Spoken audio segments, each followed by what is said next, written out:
I spent my mum's last birthday in an intensive care unit.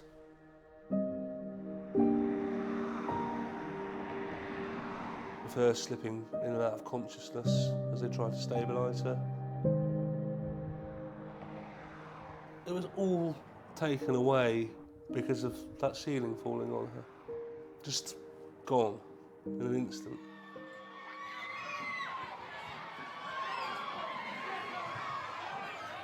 February 2019, there's chaos inside Pontins Breen Sands. An air conditioning duct has fallen onto guests, crushing Wendy Jones. She never recovered. Being a nanny was her favourite job. For the first time, we hear from her son, demanding answers. I'm hoping Pontins can be held to account and say they're sorry. I don't think they ever could sustain that weight. You know, it was inevitable. A former site manager says he told Pontins' head office he feared the ceiling structure was not safe. And I was told to shut your effing mouth. And separately, staff from across the business behind Pontins, Britannia Hotels, accused the company of neglecting some sites. When I asked for refurbishment of rooms, I got 2 tins of paint and told to do it myself. I'd want them to invest. The chalets were disgraceful, mould, leaking windows.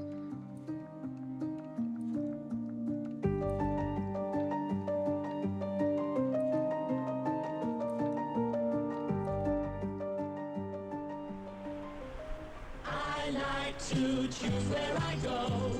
Pontins has been entertaining families for decades, but it seems the good times are over. I'm choosing Pontins 'cause I'm choosy. 9 former and current staff members have told the BBC Britannia Hotels the owners of Pontins, in some cases, have allowed some standards to fall. 3 of the 5 sites open to holidaymakers have now closed. And we've learned police are considering gross negligence, corporate manslaughter and health and safety offences after the death of Wendy Jones. This is Mum with Dexter and Alice, my 2 children, and see how happy she is. Just those arms were made for hugging grandkids. We were never short of love. It's over 4 years since Wendy died. Her son James is still searching for answers. He wants to know why this happened. Mum had punctured a lung and had fractured ribs, fractured collarbone, femoral break because of the impact of the ceiling falling on her. Before she died, Wendy spent 6 months in hospital. One of the saddest things that I've experienced was Mum waking up saying, "Who are you?" because she didn't recognise who I was. Police told us a post-mortem examination found a clear link between Wendy's death and the injuries she sustained at Pontins. She never managed to come home from holiday. Who do you blame for this? The owners of Pontins. The BBC filmed on the night of the collapse and spoke to guests. I was in there last night and I was sitting with my wife and my children, and she looked up above and she see that the roof wasn't right. It was bowed in. The fire service said 40 metres of structural ducting and ceiling sections collapsed. On the floor, you can see the fallen air conditioning duct. Insulation boards are packed around it. Some were later scattered around Pontins. Wendy was crushed along with her mobility scooter. If your mum was here now, what would she be saying to you? That's part of why I'm talking to you. She'd say, get justice. Get the right, do what's right. Make sure this can't happen to someone else.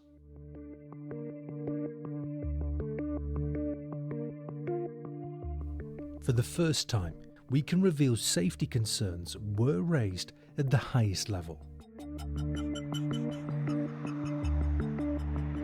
Years before the collapse, a senior staff member did speak out. My biggest fear was it would collapse eventually due to the sheer weight. Mick Forster was a general manager at Pontins Breen Sands.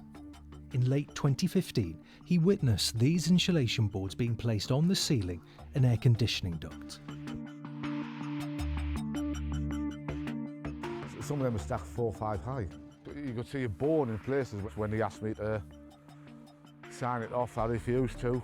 He says he told Britannia head office he believed the ceiling was no longer safe. In the end, I was told to leave them alone because I was interfering with them. And I was told, shut your effing mouth. Mick then says he demanded an inspection of the work. I spoke to head office and I asked for a structural engineer. They said they will send one down to me. And I said, I don't want one of yours, I want an independent structural engineer.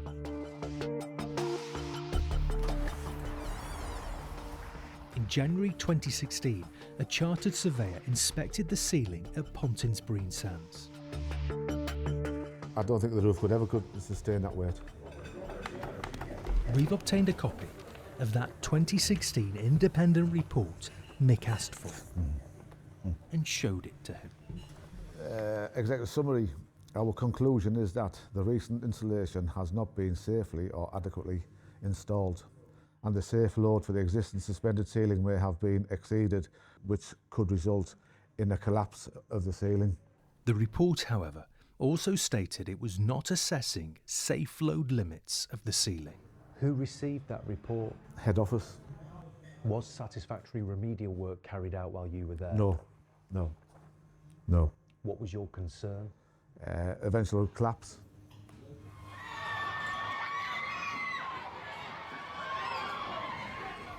Pontins owners, a company called Britannia Jinky Jersey, dispute Mick's version of events.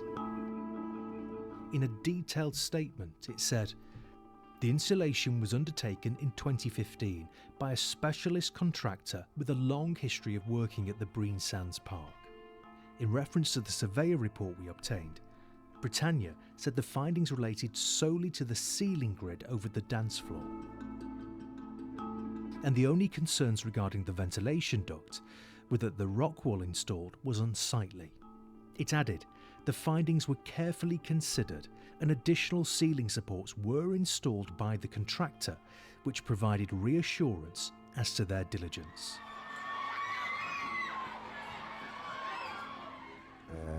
It's devastating watching that. It's very, very sad. She came to Pontins, she didn't go home again. This has been on my mind since it collapsed. The owners of Pontins also told the BBC an engineer's report commissioned in 2017 raised no concerns at all about the safety in relation to the works and said no concern about the fixings, pipework or the lightweight plasterboard boxing in was reported to any senior manager prior to the collapse. The BBC has not seen this 2017 report. For the first time, Britannia Hotels has given its version of why the ventilation duct fell onto Wendy Jones. It says the cause was the failure of some internal fixings that held the brackets to the wall that held the ventilation duct. It added the fixings had been installed years before Britannia bought the site and were not capable of being seen on regular visible checks by the head of maintenance.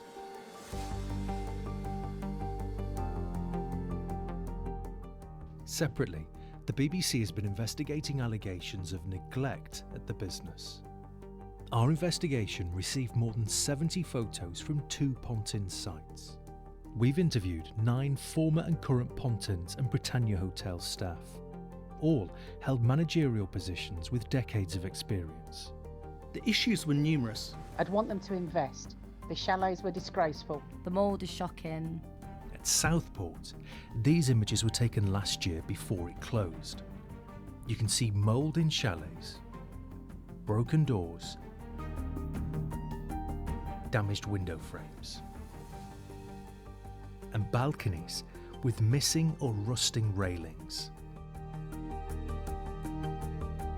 Staff at Pontins Southport wanted to remain anonymous. we've used actors to tell their stories.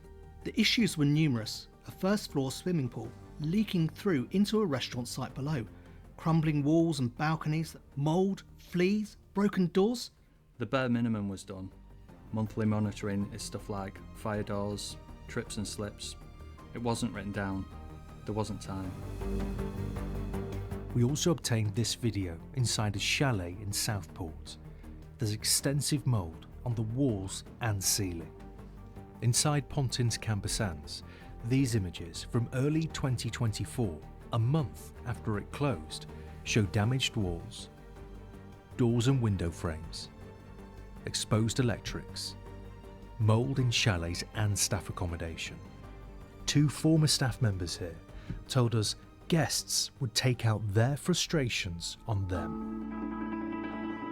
When I asked for refurbishment of rooms, I got 2 tins of paint and told to do it myself. I'd want them to invest.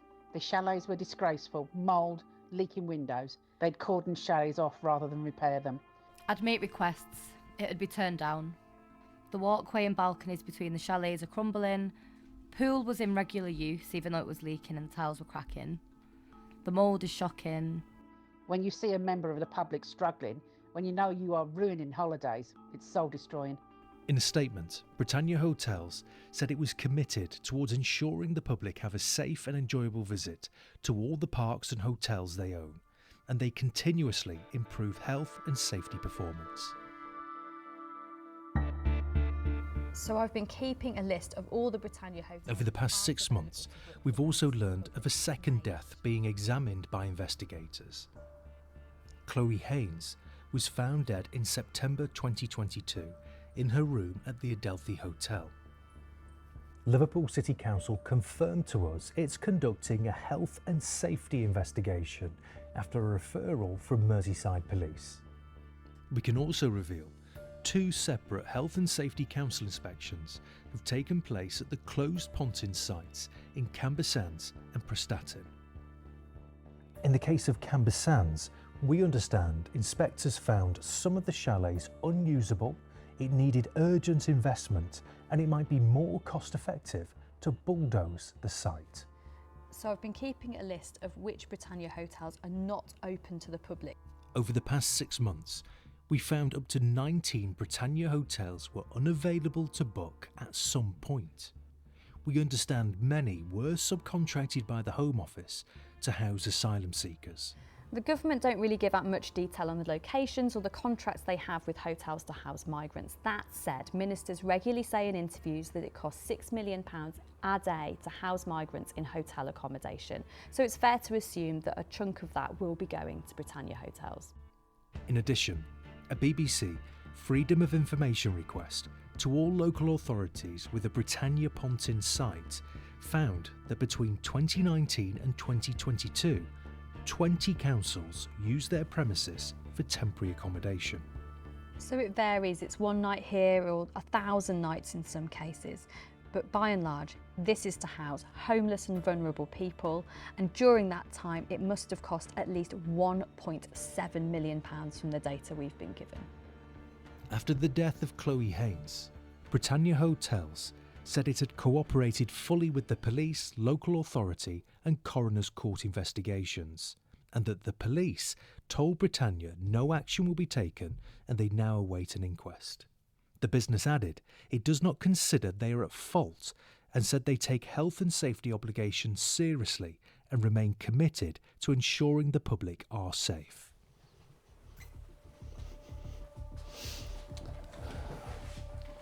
It's now 5 years since James's mother Wendy was at Pontins. Since then, he's tried to piece together Wendy's death, speaking to lawyers, detectives and doctors. I don't like the word accident to describe this situation. I never have. It never sat comfortably with it, with me. A son still waiting for answers. My sister blamed herself for a long time, but I'm hoping that she now feels better about that, because it's not her fault. James says since his mum's death, he's not heard from anyone at Britannia Hotels. Has anybody said sorry to you and picked up the phone? No. They've not reached out to see how we are, what's going on, what happened that night. And they could have shown some humility, some decency, some humanity.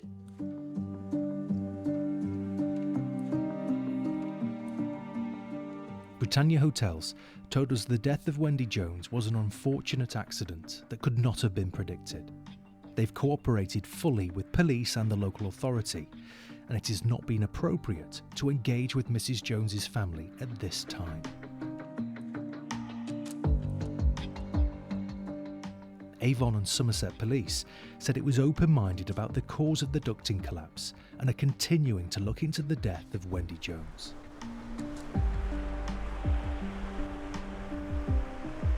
The Department for Culture, Media and Sport, which oversees tourism in England, said it was deeply concerned by our investigation. And everyone who holidays in the UK deserves a safe, clean and enjoyable experience.